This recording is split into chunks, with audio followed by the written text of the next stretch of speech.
Bismillahirrahmanirrahim. Assalamualaikum warahmatullahi wabarakatuh. Salam dan bahagia untuk ibu bapak guru di seluruh Indonesia, juga untuk ibu bapak, orang tua, dan wali murid dimanapun berada. Perkenalkan, nama saya Ratih Yulianti Solihat, dan saat ini saya berdinas di sebuah SMA di Kabupaten Bandung Barat.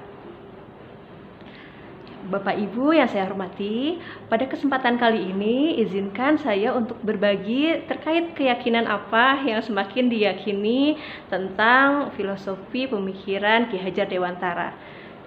Nah, sebelum kita mengulas lebih banyak, mari kita perhatikan bersama-sama simulasi berikut ini.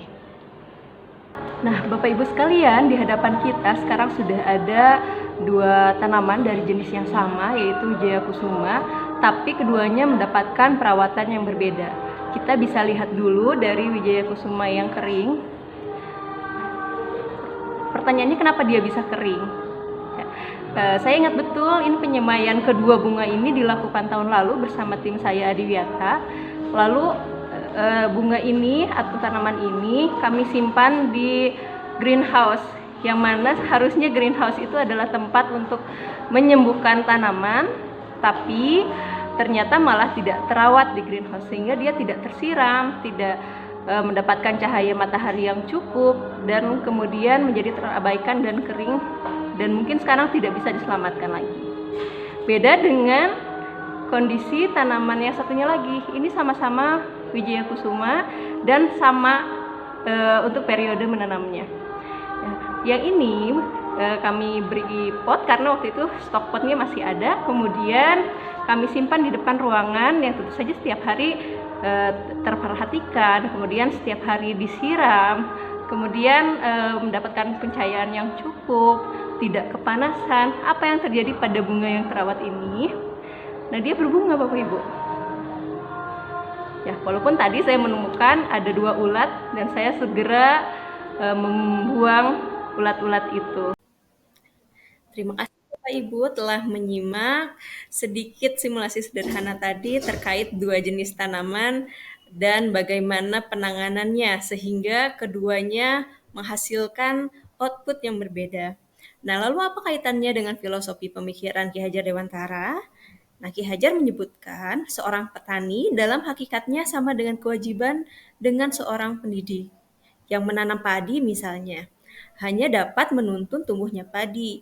Ia dapat memperbaiki kondisi tanah, memelihara tanaman padi, memberikan pupuk dan air, membasmi ulat-ulat atau jamur-jamur yang mengganggu hidup tanaman padi, dan lain sebagainya.